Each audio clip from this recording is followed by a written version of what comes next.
Друзья, всем привет! С вами снова Настя, добро пожаловать на мой канал. На этой неделе мы продолжаем с вами хит-парад тех вещей, которые больше всего поразили меня в Турции. На прошлой неделе мы разобрались с вами со звуками, запахами и вкусовыми ощущениями. Если вдруг вы пропустили этот ролик, обязательно посмотрите его, я оставлю ссылку в описании. А на этой неделе вас ждет еще очень много чего интересного. Обязательно посмотрите этот ролик до конца. Во время подготовки этого видео я допустила одну техническую ошибку, но мне так не хотелось перестраивать ход своего рассказа, что я решила включить ее в финальную версию видео. Интересно, сможете ли вы заметить эту ошибку? Если заметите, обязательно напишите мне об этом в комментарии. А даже если не заметите, все равно пишите комментарий. Поддержите меня лайком, подпишитесь на мой канал. Будем начинать. На 7-м месте я расположила необычную форму обращения турков друг к другу. Если вы не знакомы или мало знакомы, как правило, неформальной формой обращения турков к вам будет старшая сестра или старший брат. Я была очень удивлена один раз, когда мимо моего дома проезжающий рабочий в открытое окно спросил у меня: «Старшая сестра, а где вот улица такая-то?» Вы не скажете, где здесь туалет? Нашел время. Спасибо. Я понимала, что этот человек как минимум лет на 20 старше меня. Почему он ко мне обращается, старшая сестра? Какая ему старшая сестра? Все дело в том, что в неформальной форме общения турки могут обращаться друг к другу старшая сестра или старший брат вне зависимости от возраста. Просто они хотят этим подчеркнуть, что они вас уважают и выражают тем самым свое почтение. Среди друзей или людей одного возраста очень популярно обращение «дорогой мой», «дорогая моя». Если в компании мало знакомых турков, вы забываете эти сложные турецкие имена, просто обращайтесь друг к другу «дорогой мой», «дорогая моя» и никаких проблем. Очень удобно. Вообще турецкий язык очень богат названиями различных родственных связей, которые турки активно используют при обращении друг к другу. Если это будет интересно, я могла бы сделать отдельное видео на эту тему, потому что это слишком широкая тема. Тут очень много интересных нюансов. На 6-м месте я расположила гостевые тапочки общего пользования. Если вы хоть раз приходили к турку в гости, то наверняка вы заметили, что на входе вам предлагают снять вашу уличную обувь, как правило, за порогом. Взамен вам предлагают одеть гостевые тапочки. Эта традиция связана с невероятной чистоплотностью турчанок. В чистоплотности они даже негласно соревнуются между собой, соседями собой, подружки, родственники и так далее. Но гостевые тапочки почему-то общие всегда для всех. Если вы не супер брезгливый человек, то проблем в принципе нету. Одеваете тапочки и вперед. Но я лично, когда представляю, сколько человек до меня их носило, на босую ногу, на ногу с носком, я, мягко говоря, начинаю переживать за безопасность этих тапочек с точки зрения наличия в них бактерий, грибков и так далее. Попросту говоря, я брезгую. Но есть один выход из этой ситуации. Если вы идете в гости к туркам, обязательно имейте с собой сменную обувь, и проблем у вас не будет. На 5-м месте я расположила непривычное турецкое значение привычных для нас жестов. Все вы знаете, что турки очень активно используют в своей речи жесты. Они очень эмоциональны, и жестов у них много на любой случай жизни. Но немногие из вас знают, что некоторые привычные для нас жесты могут иметь совершенно другое значение в Турции и даже быть крайне нецензурными. Например, вот этот вот привычный для нас жест, который означает «лайк», «класс», «супер», в Турции начал использоваться совсем недавно, буквально последние пару-тройку лет, но и до сих пор его не так часто и применяют, потому что в Турции, чтобы показать, что тебе что-то нравится, нужно сложить пальцы в щепотку и сделать вот такое вот движение. Применимо на все случаи жизни, а поднятый палец вверх может быть расценен неоднозначно, и в отдельных случаях турки его воспримут как приглашение к интимным отношениям.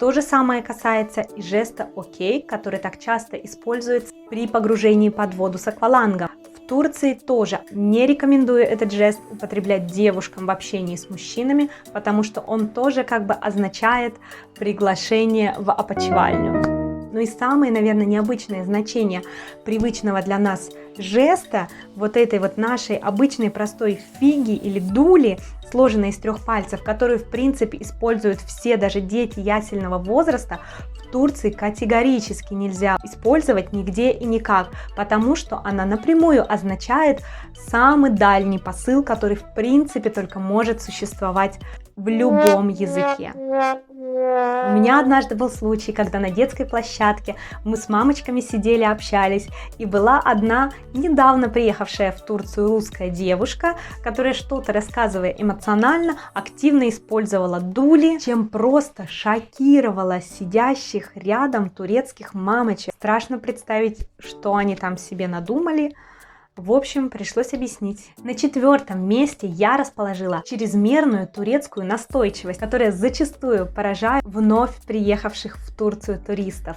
Если вы только отдыхаете в отелях и никогда не ходили к туркам в гости, то, возможно, вы и не сталкивались с этой турецкой особенностью. Но те, кто ходил в гости, наверняка замечали, что турки, как правило, для того, чтобы предложить вам угоститься чем-либо, в случае вашего отказа продолжают настаивать и предлагать это 2-й, 3-й, 4-й раз, несмотря на ваши отказы. Русский человек может подумать, что происходит, что же он ко мне пристал, что за навязчивость. Но спешу вас успокоить, никакой навязчивости в этом нету. Это традиции турецкого этикета. Как правило, гости, чтобы не утруждать хозяйку, будут отказываться от любых ее предложений угоститься чем бы то ни было. Хозяйка же, зная это правило, будет продолжать настаивать на предложении угощения до тех пор, пока гость не будет уговорен. На 3-м месте у меня разместились уличные торговцы в Турции, но речь сейчас пойдет не о тех торговцах, которыми полны все центральные улицы любых туристических городов Турции, которые продают семиты, мидии, кукурузу, которая, в принципе, у нас тоже на улицах очень часто продается, особенно в летний период. Речь пойдет о магазинах на колесах, которые курсируют в спальных районах любого города. Разъезжают продавцы, как правило, на мини-грузовичках или даже на своих легковых автомобилях с поднятым багажником, под которым видны товары, которые они продают. Пока они курсируют по улочкам и переулочкам, в мегафон они очень громко рассказывают всем жителям близлежащих домов о том, что они продают и по какой цене продают. Это могут быть овощники, которые продают либо весь спектр овощей, либо один сезонный фрукт или овощ по оптовой цене и продают его, кстати, мелким оптом, что в принципе очень-очень удобно. Это могут быть рыбники, которые продают свежую рыбу, или, например, так называемые тарелочники, которые продают любую кухонную утварь. Турки привыкли к своим магазинам на колесах и активно ими пользуются. Причем купля-продажа осуществляется непосредственно из окна своего дома, когда житель спускает небольшую привязанную к веревке корзинку вниз, продавец кладет туда товар, а в корзинке уже лежат заготовленные деньги. Если нужно, кладет туда сдачу. Вот такой турецкий сервис. И, наконец-то, мы подошли к пьедесталу моего хит-парада. На 3-м месте я разместила необычные способы проявления любви и нежности турков к маленьким детям. Как правило, это касается детей до года.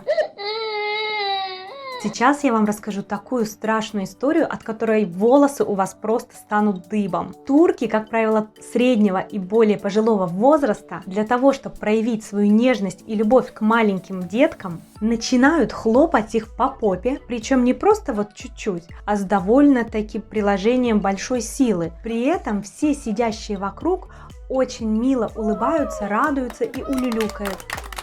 Со мной однажды произошла такая история. Я была просто в шоке и в панике от того, что один из наших гостей хлопал мою дочь по попе, и при этом дочка уже начинала плакать, а рядом сидящие все гости и родственники только умилялись этому. Конечно, я была против такого проявления любви и ласки. Чтобы не прослыть ханжой и букой среди ваших турецких знакомых, предупредите их заранее, что попа малыша очень нежное место. И если не рассчитать силу, это чревато продолжительными истериками. Все, вопрос будет закрыт. Второе место моего хит-парада – необычные социальные гарантии для незамужних, неработающих женщин. Возможно, вы слышали, что в Турции очень многие женщины не работают. И, возможно, вы думаете, что это в силу турецких традиций, когда женщина – это хранительница очага, она растит детей, присматривает за домом. Отчасти это так, но отчасти есть еще одна причина тому. В Турции действует такое правило. В случае смерти отца, дочерям, если они не замужем и не работают, переходит его пенсия, то есть они получают пенсию отца. Если вдруг эта женщина решит выйти замуж, выплата пенсии ей прекращается. А если эта женщина дожила до преклонного возраста и ее муж умер, то она снова начинает получать пенсию отца. И кроме того, начинает получать пенсию своего мужа. А если эта женщина работала в свое время и заработала на свою собственную пенсию, то после того, как она вышла на пенсию, и в случае смерти ее мужа, она уже их получает 3 штуки от отца, от мужа и свою собственную. Поэтому пенсионерки в Турции, как правило, живут неплохо. И, наконец, мы переходим к топу нашего хит-парада. Барабанная дробь. На первом месте находится необычный турецкий диагноз, который так удивляет все русскоговорящее население Турции. Это простуженный желудок. Очень часто можно услышать от турка: ой, живот болит, желудок простудился. Ой, голова болит, желудок простудился. Ой, несварение желудка, желудок простудился. Причем эту терминологию используют не только медработники, но и простые обыватели. Когда я попыталась уточнить у доктора, что же такое простуженный желудок, как оказалось, это заболевание характеризуется огромным спектром различных признаков. Это и недомогание, и больная голова, и больное горло. Но в первую очередь все-таки больной живот, кишечник, спазмы в кишечнике, понос, запор, сонливость и некоторые еще. Независимо от того, какое происхождение у всех этих симптомов, бактериальное, вирусное или, может, даже паразитическое, способ лечения всегда один и тот же. Много отдыхай, много пей и обязательно грелку на живот. Куда же без нее? Это все-таки простуженный желудок. Диагноз простуженный желудок так часто является предметом обсуждения русскоговорящим сообществом в Турции, что мне кажется, он по праву может занимать первое место в любом хит-параде необычных турецких вещей. Причем кто-то говорит, что вы ничего не понимаете в медицине, кто-то смеется, кто-то плачет. В общем, эмоции абсолютно разные, но он никого не оставляет равнодушным. Ну что ж, мой хит-парад подошел к концу. Я надеюсь, это видео было вам интересным и полезным. Если так, обязательно поддержите меня лайком, подпишитесь на мой канал и оставьте комментарий ниже к этому видео. До новых встреч в новых роликах. Всем пока!